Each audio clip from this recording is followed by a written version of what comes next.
As humanity escapes from the dying Earth, they seek refuge in the vastness of space, hoping to find a new home among the stars.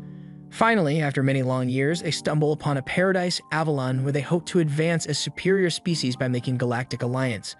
But their joyous life in space is short-lived as they soon find themselves facing an unexpected and formidable foe.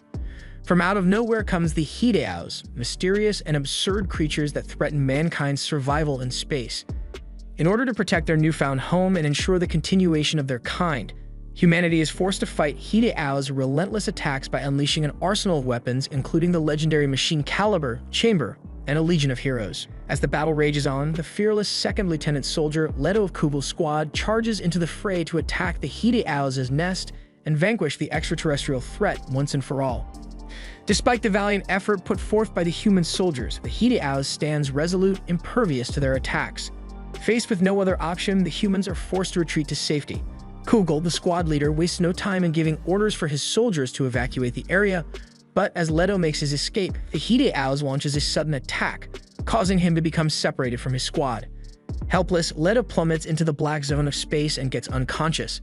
As soon as he opens his eyes, Leto realizes he has been hibernating for 6 months. But then his AI companion Chamber shows him images of strange people speaking a different language, desperately trying to open Chamber. Leto decides to stay inside the chamber until everyone leaves and then steps out to explore his surroundings. When everyone departs away, Leto comes out and explores, but his inspection is interrupted by the head of the repair team Pinion and a courier girl named Amy. Leto hides in a desperate attempt to avoid detection, but Pinion suspects someone is there and starts searching for him. With no other options, Leto emerges from his hiding place and takes Amy hostage to escape. But his plan quickly falls apart as he reaches a dead end on a strange giant ship, surrounded by the very people he had hoped to avoid.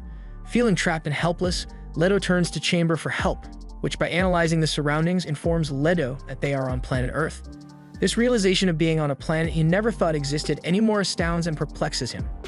In order to converse with Leto, the fleet commander's aide Rigid approaches him and demands his purpose of visiting them. Leto yearns to establish a friendly dialogue with her, but his space status presents a language barrier. Thankfully, Chamber's translation skills come in handy, enabling Leto to communicate with the crew. However, the crew is taken aback upon realizing that Chamber is an unmanned machine. After conversing with Leto, Rigid is unsure how to proceed with his presence on the ship and convenes with the other crew members to weigh their opinions. Meanwhile, Amy, one of the fleet's crew members, pays a visit to her bedridden younger brother Bebel. To lift his spirits, she brings him a small ship's wheel to complete his model ship. Amy later approaches Leto on Rigid's pledge, carrying fish as a gesture of friendship. After revealing the ship's name as Gargantia, she explains Earth's history, informing Leto that it was once frozen over and some humans chose to remain on the planet. Eventually, the ice melted and Earth became a gigantic ocean. Many people formed fleets and retrieved deep-rooted technology from the ocean's depths to survive. As Fleet Commander Fairlock seeks advanced technology, Rigid dispatches Bellows, the leader of the excavation team, to the point where Chamber and Leto were found. However, Bellows' ship falls under attack by pirates, and in desperation, Amy implores Leto to help them. Hoping to earn the crew's trust, Leto readily agrees and boards Chamber using its immense power to decimate the pirates without causing any harm to Bellows' ship and crew. The crew is left in awe, unable to comprehend the scale of destruction wrought by Chamber. Amy's fists are clenched tightly as she looks at Leto with anger and disappointment, as she can't believe he just killed the pirates and their leaders without considering the consequences. After Leto's cruel attack, the leaders of Gargantia discuss what actions the pirates might take in retaliation. The tension is palpable as everyone braces for the worst. Little do they know, a survivor from Leto's attack is making his way to the pirate leader Luckage. The news of the attack infuriates her, and she orders her fleet to launch a full-scale assault on Gargantia. The Gargantia crew is caught off guard as they see the massive fleet of pirate ships approaching their location. Bellows knows that something must be done to prevent an all-out war. He takes Amy to talk to Leto, hoping to reason with him and make him understand the importance of using weapons only as a last resort. Leto is initially defensive, but as he listens to their arguments, he starts to see their point of view. Meanwhile, the pirate fleet is getting closer and closer. Leto approaches Rigid, the leader of Gargantia, and offers his help in exchange for being accepted aboard the fleet. He is given specific instructions to disable the pirate ships on the front lines without causing any casualties. Leto is a skilled fighter, and he executes his mission flawlessly. The pirates are caught off guard as their ships start to sink one after the other. But just as they think they have the upper hand, Luckage launches a sneak attack in her custom Unburrow, the surfing lobster. Leto knows he must act quickly to stop Luckage from causing any more damage, confronts her head-on, and engages her in battle. Despite Yumburo's agility, Leto is able to keep up with the machine and eventually overpower it. Luckage is defeated, and the pirates are forced to flee, leaving the Gargantia crew to cheer as Leto returns victorious. Amy runs up to him, and he surprises her by saying, "Thank you," in the native language he learned from her. Despite successfully driving away the pirate threat that loomed over the ship, Leto is now asked to pay for all the damage caused during the attack. The bill is hefty and feels like a cruel joke to him. But Ridget assures him that he will be relieved of living expenses and the fee of having Chamber aboard for his help. Leto is grateful for the small reprieve, but still can't shake off the weight of the situation. As Chamber helps the other workers on the ship, Leto keeps himself busy by sculpting the Hideao's claw he always carries. Amy, who has been curious about Leto's behavior, finally musters up the courage to ask him about it. At first, Leto hesitates, but then hands the claw over to her. After having a strange space thing, Amy decides to give the claw to her little brother Bebel, who is thrilled to receive it. To introduce Leto to Gargantia's wisest person, Amy takes him to meet Dr. Oldham, who explains to him that most of mankind's old technology is lost, making it impossible for them to help him return to space. As time passes, it begins to rain, and Leto jumps at the opportunity to help collect rainwater to replenish the ship's freshwater supply. After the rain, Amy takes Leto to meet Bebel, who asks him about his life in space and the object he was carving. Leto does not know of it, but upon realizing that it is actually a flute, Bebel plays it, helping him recall a long-forgotten memory that brings him to tears. The whole thing makes him wonder if he must learn more about their surroundings and the people of Gargantia. However, Chamber reminds him that he must leave it all behind when returning to his unit. Leto is torn, feeling a deep connection to this new world, but knowing that he must eventually move on. As the Gargantia stops for maintenance during a calm day, Leto finds himself at a loss for what to do. Chamber, his AI partner, and his only connection to his superiors remain on standby until contact can be re-established. Despite his lack of direction, Leto refuses to sit idly by, hoping to find a job to occupy his time. In his frustration, Leto considers the possibility that he may never find a place in this new world he has found himself in. While he is contemplating his next move, Pinion invites Leto to lunch and offers him a position on his crew. However, Bellows, a member of his salvage team, also offers him a job at the same time, making it a difficult decision for Leto.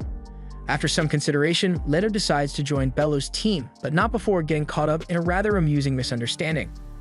While Amy and her friends are dancing and having fun, Leto mistakes a cooked octopus for a Hideao's and almost shoots it until the others assure him that it is in fact food. Later that night, Amy and Leto spend some time alone, and the two begin to grow closer. The next day, Leto sets out to do some salvage work with Bellows. Initially, things go smoothly, but as they work, an underwater creature suddenly appears. Chamber identifies it as a Hideao's, and without hesitation, Leto abandons his work to confront the creature head-on. This action shows his fear for the Hideao's no matter what the cost may be. Bellows' urgent pleas fall on deaf ears as Leto plunges his weapon into the sacred creature, a whale squid, causing a ripple of shock and dread to spread throughout the Gargantia community. Leto, however, seems unfazed as he orders Chamber to analyze a sample of the creature, his mind racing with questions about why it didn't attack humans on sight like the Hideao's always did. As Chamber delves deeper into the analysis, it becomes apparent that something unusual is going on between the two species. They seem to have learned to coexist in some way, much to Leto's confusion and frustration. But elsewhere, Pinion, a treasure hunter with a deep grudge against the whale squids, sees an opportunity in the creature's death. He plans to draft Leto to his crew and explore the uncharted whale squid territory to salvage its treasures. Bellows tries to dissuade Pinion, knowing the danger that lies ahead, but his warning falls on deaf ears as Pinion reveals his true motive, revenge for his deceased older brother, who was killed by the whale squids. Leto's resolve to exterminate them all only grows stronger as Chamber's analysis confirms their similarities to the dreaded Hideao's. As Leto prepares to face the creatures head-on, Amy and the others try to reason with him, but to no avail. Commander Fairlock orders all of the fleet's machinery and lights to be turned off, hoping to avoid any conflict with the approaching whale squids. Amy desperately tries to stop Leto from fighting, but he refuses to listen to her until Ridget points a gun at him. The whale squids pass under the Gargantia without incident, leaving everyone relieved but tense. Leto rejects Amy for not agreeing with his decision, and tensions rise as Pinion reveals his plan to secede from the Gargantia with flames by his side. Fairlock tries to stop them but suffers a heart attack, leaving the fate of the fleet in the hands of the divided community. As his health further decreases, Fairlock knows that his time is running out. He doesn't resist death but instead bravely nominates Ridget as his successor before he takes his last breath. Meanwhile, Chamber delivers some startling news to Leto. He's finally pinpointed the location of their civilization in space, but it's too far from their current location, which will take thousands of years for anyone to pick up their distress signal. It leaves Leto feeling conflicted, unsure of what to do next. As the Gargantia mourns Fairlock's passing, Pinion's plan to split from the fleet gains more support. Several dissident ships prepare themselves to leave, and even Melty decides to join them. Seiya approaches Amy and asks if she wants to leave with Leto, but Amy can't abandon her brother. Seeing how much his sister is suffering, Bebel tries to talk with Leto and reminds him that his desire to annihilate the whale squids comes from a place of wanting to protect Amy and himself from the Hideaus. However, Leto remains firm in his decision to leave, but it's clear that his heart is heavy. As the dissident ships begin to leave the Gargantia, Leto boards one of them, leaving behind a heartbroken Amy. Leto and Pinion's crew launch their assault on the whale squid nest, armed with a barrage of depth charges. The enemies put up a valiant fight, but the combined firepower of the human forces proves too much for them to handle. As they continue their search of the area, they come across an ancient facility, and Leto senses that there may be something important hidden within. Without hesitation, Leto begins to investigate the facility, and after a thorough search, he discovers a set of records that seem to have been kept secret by the Galactic Alliance of Humankind. Intrigued by what he has found, Leto attempts to access the files with the help of his trusty companion, Chamber. However, Chamber refuses to grant him access, citing the mysterious classification of the records. Despite Chamber's objections, Leto overrides his protocol as the highest-ranking soldier on Earth and gains access to the files. As he begins to read through them, he uncovers a shocking truth about the state of the Earth and its plans for survival in the face of an impending ice age. The records reveal that human civilization is slowly progressing towards its fifth ice age, and in response, a large organization of scientific researchers known as the Evolvers have drawn heavy controversy due to their movements all over the world. As global cooling continues to advance, interstellar travel becomes a high priority, and the Continental Union creates various space stations and immigration ships at an extremely fast rate. The survival of the population of Earth heavily depends on this development. As the war between the Continental Union and countries defending the Evolvers intensifies, more shocking information is leaked. The humans are given heavy genetic modification using symbionts, squid-like artificial life forms, to adapt to near-vacuum environments and other extremities of outer space, all as part of illegal experiments. At this point, the purpose of the war becomes clear. The Continental Union wants humans to colonize other planets, continuing to survive by eating and reproducing, while the Evolvers completely abandon human civilization. The Continental Union builds a giant portal just above the Earth's surface, which simultaneously self-destructs, stranding the Evolvers and some non-combatants on a frozen planet. Leto is in shock at this revelation, and in his despair, he shouts out as Chamber slays a Hideao's child without his permission. Back at the Gargantia, both Bebel and Amy show signs of how much they missed Leto. The gravity of the situation has left Leto feeling lost and alone, questioning everything he thought he knew about his place in the world. As the last Hideaus in the area fall, Pinion and his crew set to work salvaging ancient technology that has been unseen by mankind for centuries. They scour the ocean floor, working tirelessly to recover anything that might be of value. Finally, after weeks of hard work, they strike gold. The technology they've uncovered is beyond anything they could have imagined, and it's clear that it could revolutionize the way mankind lives. Instead of sharing their discovery with the rest of humanity, Pinion declares that they have the right to keep it to themselves. He sends out a message to the other fleets, warning them to stay out of their territory. The news of Pinion's discovery and his refusal to share it spreads quickly through the fleet. Meanwhile, Leto is still reeling from the revelations he has learned about the Hideaus. He has discovered that the light bulbs that mankind uses as a power source were actually created by the Hideaus, further proving the depth of their knowledge and technology. Leto begins to question whether there is any point in continuing to fight the Hideaus now that he has learned so much about them. But Chamber reminds him that the Galactic Alliance and the Hideaus are simply too different to coexist peacefully. One side has evolved and perfected its civilization, while the other has relinquished civilization altogether, which proves that their conflict is inevitable. As the Gargantia is trying to come to terms with Pinion's discovery and the implications it holds, a transmission arrives from a Galactic Alliance vessel. Leto is shocked to see that it is from Commander Kugel, whom he had thought dead. And when a massive fleet approaches them with Kugel's machine caliber atop it, Leto realizes that his old commander is not only alive, but leading a powerful force. As Kugel contacts Leto, the urgency in his voice is palpable, which makes him instruct Leto to return to his side immediately. After reuniting, Leto notices that something is off with Kugel. He learns that Kugel is struck with some disease that prevents him from leaving his cockpit. Despite this, Kogel is determined to fight the Hideaus, just like the High Command of the Galactic Alliance. Hearing this, Leto remains shocked to learn that Kogel has been organizing a powerful fleet with a militaristic society whose intention is to rally all the humans on Earth under them. Pinion is summoned to Kogel's fleet, and to his surprise, he is taken there by Luckage, who is now working under Kogel. Pinion is approached by Kogel's machine caliber Stryker, who offers him a post as an engineer to develop weapons for the fleet. The rest of Leto's companions are also forced to join Kogel's fleet. It's a daunting prospect, and they are unsure of what their fate will be. After some time, Kogel discusses his plan with Leto, which is a large-scale operation that involves the destruction of the Gargantia fleet. Hearing this, Leto remains shocked and unsure of what to do, as Kogel's plan involves using the Gargantia fleet as bait to lure the Hideaus out of hiding. Leto is torn between his loyalty to Kogel and his newfound family on the Gargantia because he knows that this plan could mean certain death for many of them. While Leto is struggling with his decision, Pinion is working tirelessly to develop new weapons for Kogel's fleet. He knows that Luckage has been planning a rebellion against the fleet, but he's not sure how he feels about it. Suddenly, he's approached by Luckage himself, who urges him to join the cause. Pinion hesitates, unsure of the consequences of rebelling against their leaders. Meanwhile, Leto is at a loss for what to do, and he tries to convince Kogel to abandon his plan to attack the Gargantia, but to no avail. As he watches the people of the fleet throw their sick and weak overboard, he realizes that the same fate will soon befall his friend Bebel. Determined to stop Kogel, Leto decides to take matters into his own hands. But he's not alone in his efforts. Pinion, inspired by Leto's bravery, equips Chamber with extra weapons.